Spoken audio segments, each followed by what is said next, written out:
Students, ఈరోజు మనం Ectocarpus గురించి చెప్పుకుందాం. ఫ్రిడ్జ్ వర్గీకరణ ప్రకారం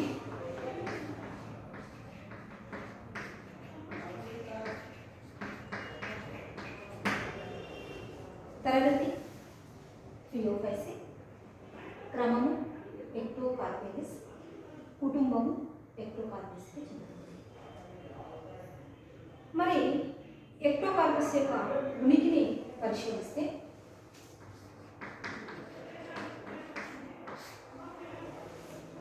ప్రపంచవ్యాప్తంగా ఎక్టోకార్పస్ జాతులు విస్తృతంగా విస్తరించి ఉన్నాయి. ముఖ్యంగా సముద్రాలలో, వేలాంచల మండలాలలో రాళ్లపైన అతుక్కొని జీవిస్తాయి. అయితే కొన్ని జాతులు వృక్షోపజీవులుగా కూడా జీవిస్తాయి. ఎగ్జాంపుల్, ఎక్టోకార్పస్ టొమెంటోజం అనేది లామినేరియా మొక్కలపైన వృక్షోపజీవిగా జీవిస్తుంది. అలాగే కొన్ని ఎక్టోకార్పస్ జాతులు జంతువుపజీవులుగా అంటే ఎపిజోయిక్ జీవులుగా జీవిస్తాయి. ఎక్టోకార్పస్ ఫ్యాసిక్యులేటస్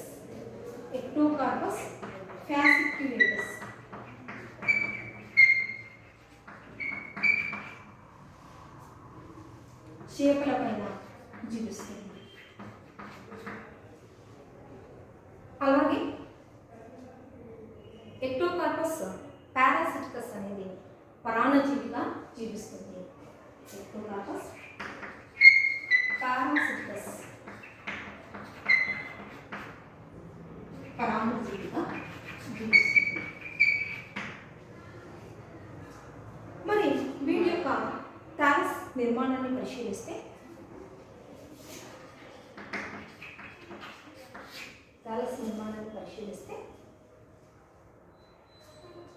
ఫియోఫైసికి చెందినటువంటి అనగా గోధుమ వర్ణ శైవలాలకు చెందినటువంటి వాటిలో అతి సరళమైనటువంటి థాలస్ నిర్మాణం మనకు ఎక్టోకార్పస్ నందు కనిపిస్తుంది. విషమ తంతుక నిర్మాణాన్ని చూపుతాయి. విషమ తంతుక నిర్మాణాన్ని చూపిస్తారు. అనగా సాగిలపడిన వ్యవస్థ మరియు నిలువు వ్యవస్థగా అభివృద్ధి చెందినటువంటి కొన్ని ఎక్టోకార్పస్ జాతులందు రెండు రకాలైనటువంటి తంతువులు అనగా సాగిలపడినటువంటి వ్యవస్థ మరియు నిలువు వ్యవస్థలు రెండు కూడా సమానంగా అభివృద్ధి చెంది ఉన్నాయి. ఉదాహరణకు ఎగ్జాంపుల్, ఎక్టోకార్పస్ సిలిక్యులోసిస్ సాగిలపడిన వ్యవస్థ మరియు నిలువు వ్యవస్థ రెండు వ్యవస్థలు కూడా సమానంగా అభివృద్ధి చెంది ఉంటాయి. కానీ ఎక్టోకార్పస్ సిలిండ్రికస్ నుండి సాగిలపడినటువంటి వ్యవస్థ బాగా అభివృద్ధి చెంది ఉంటుంది. ఎక్టోకార్పస్ సిలిండ్రికస్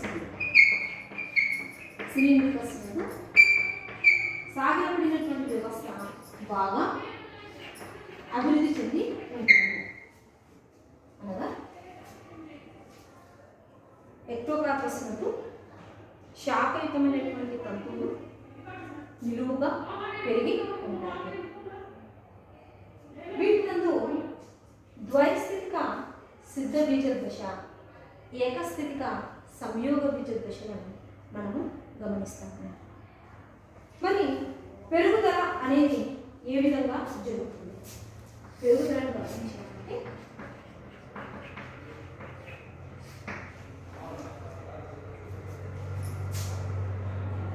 సాగిలపడినటువంటి వ్యవస్థలో శిఖరాభివృద్ధి అనేది కనిపిస్తుంది.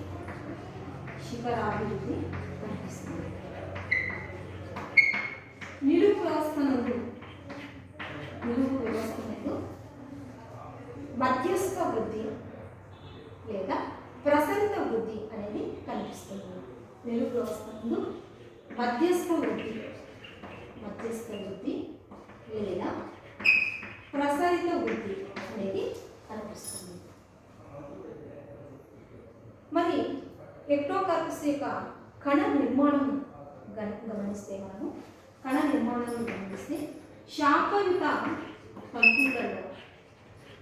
శాఖయుతమైనటువంటి తంతువులలో నిలువుగా స్తూపాకారంగా ఉండేటటువంటి కణాలు కనిపిస్తాయి.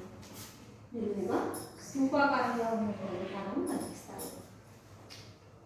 వీటిలో ఏకకేంద్రక కణాలు ఉంటాయి మరియు వాటిలో బిళ్ళ ఆకారంలో ఉన్నటువంటి లేక రిబనాకృతిలో ఉన్నటువంటి హరిత రేణువులు కనిపిస్తాయి. కొన్ని జాతులలో బిళ్ళ ఆకారంలో ఉండేటటువంటి హరిత రేణువులు ఉంటాయి. కొన్ని జాతులు అనగా ఎక్టోకార్పస్ సిల్క్యులోజస్ నందు రిబ్బన్ ఆకృతిలో ఉన్నటువంటి హరిత రేణువులు ఉంటాయి. హరిత రేణువుల నందు పైరినాయిడ్ నిర్మాణాలు అనేవి ఉంటాయి. మరి ఈ స్తూపాకారంగా ఉండేటటువంటి కణం చుట్టూ ఉన్నటువంటి కణకవచము రెండు పొరలుగా ఉంటుంది. వెలుపలి పొర పెక్టిన్ మరియు ఆల్జినిక్ ఆమ్లంతో ఏర్పడి ఉంటుంది. ఆల్జినిక్ ఆమ్లము ప్లస్ పెక్టిన్తో ఏర్పడి ఉంటుంది వెలుపలి పొర. మరియు లోపలి పొర అనేది సెల్యులోస్తో ఏర్పడి ఉంటుంది. లోపలి పొర సెల్యులోస్తో ఏర్పడి ఉంటుంది. ఒక కేంద్రకం మాత్రమే ఉంటుంది. కణం నందు బిళ్ళ ఆకారంలో లేక రిబ్బన్ ఆకృతిలో ఉన్నటువంటి హరిత రేణువులు ఉంటాయి. హరిత రేణువుల నందు పైరినాయిడ్ నిర్మాణాలు ఉంటాయి. ఎక్టోకార్పస్ సిల్క్యులోజా నందు రిబ్బన్ ఆకృతిలో ఉన్నటువంటి హరిత రేణువులను గమనిస్తాము. కణం చుట్టూ ఉండేటటువంటి కణకవచం లోపలి పొర సెల్యులోస్తో ఏర్పడితే వెలుపలి పొర అనేది పెక్టిన్ మరియు ఆల్జినిక్ ఆమ్లంతో ఏర్పడి ఉంటుంది. మరి కణం నందు నిల్వ ఆహార పదార్థాలు లామినారిన్, మానిటాల్ మరియు నూనె చుక్కల రూపంలో ఉంటాయి. కణం నందు నిల్వ ఆహార పదార్థాలు లామినారిన్, మానిటాల్ మరియు నూనె చుక్కల రూపంలో ఉంటాయి. కణం నందు ఉండేటటువంటి వర్ణ ద్రవ్యాలు ముఖ్యంగా chlorophyll A, chlorophyll B, carotenes, xanthophylls మొదలైనవి. వాటితో పాటు ఫ్యూకోజాంతిన్ అనేటటువంటి వర్ణద్రవ్యం ఉండడం వల్ల ఇవి ముఖ్యంగా గోధుమ వర్ణంలో ఉంటాయి. అందుకే వీటికి గోధుమ వర్ణ శైవలాలు అన్న పేరు వచ్చింది. ఫ్యూకోజాంతిన్ అనే వర్ణద్రవ్యం ఉండడం వల్ల ఇవి గోధుమ వర్ణాన్ని సంతరించుకుంటాయి. మరి ఎక్టోకార్పస్ యొక్క జీవిత చక్రంలో ద్వైస్థితిక సిద్ధ బీజము, ఏకస్థితిక సంయోగ బీజాలు రెండూ కూడా ఉంటాయి. ఇవి రెండు వేరువేరు అయినప్పటికీ ఒకే రకమైనటువంటి నిర్మాణాన్ని కలిగి ఉండి సమరూపకంగా కనిపిస్తాయి.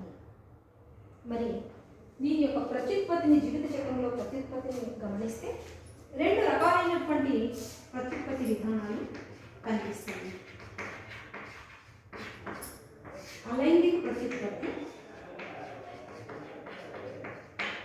మరియు లైంగిక ప్రత్యుత్పత్తి. అలైంగిక ప్రత్యుత్పత్తి మరియు లైంగిక ప్రత్యుత్పత్తి. అలైంగిక ప్రత్యుత్పత్తిలో రెండు రకాలైనటువంటి సిద్ధబీజాశయాలు ఏర్పడతాయి. బహు బిల సిద్ధబీజాశయాలు, బహుబిల సిద్ధబీజాశయాలు మరియు ఏకబిల సిద్ధబీజాశయాలు. మొదటగా బహుబిల సిద్ధబీజాశయాల గురించి చెప్పుకుందాం. ఎక్టోకార్పస్ నందు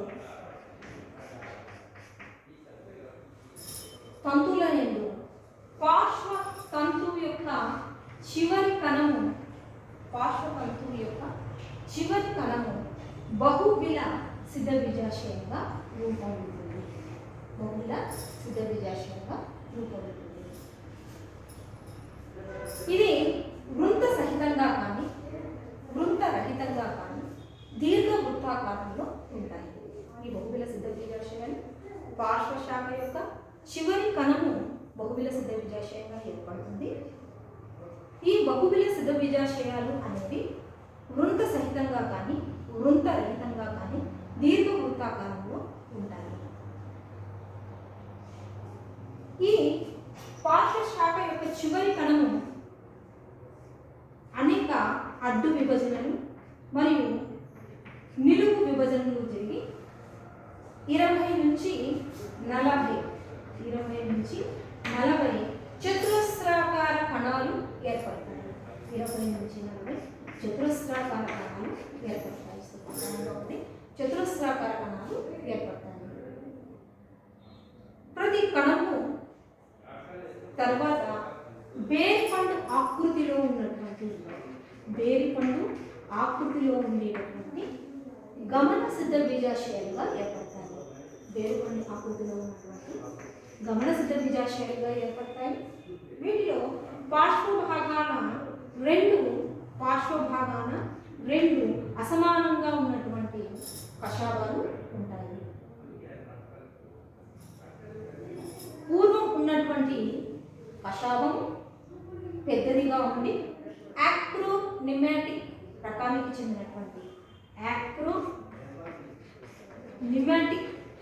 చెందినటువంటి లేదా టిన్సెల్ రకానికి చెందినటువంటి కషాయము ఉంటుంది.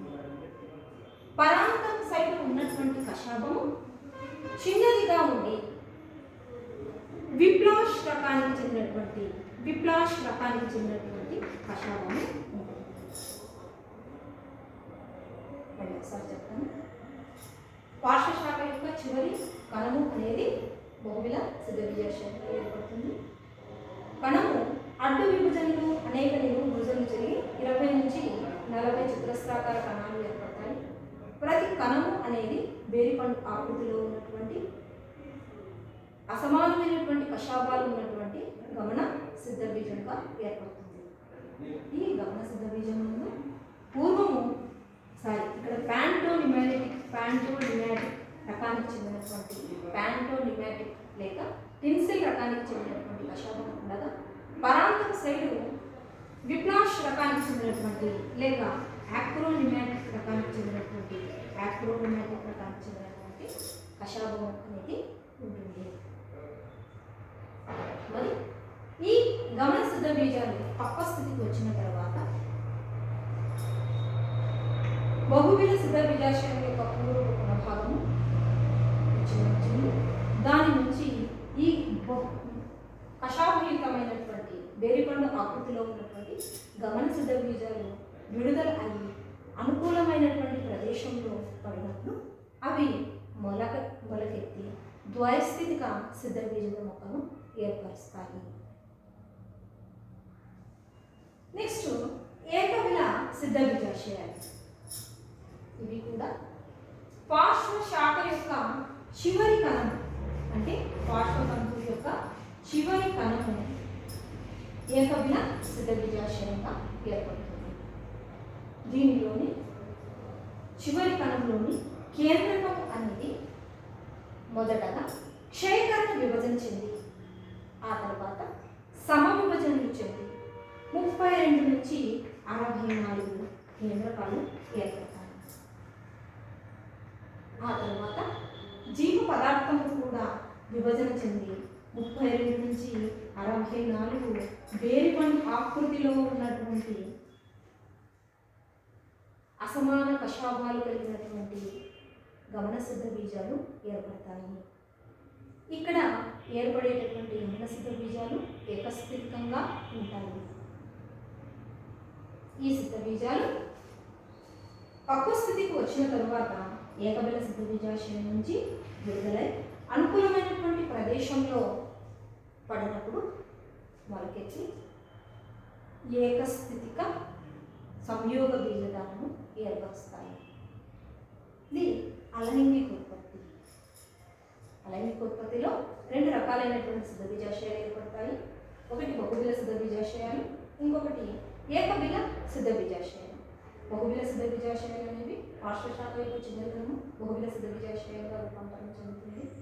దీనిలోని కణము అనేక అడ్డు విభజనలు, నిలువు విభజనలు చెంది 20 నుంచి 40 కణాలు ఏర్పడతాయి.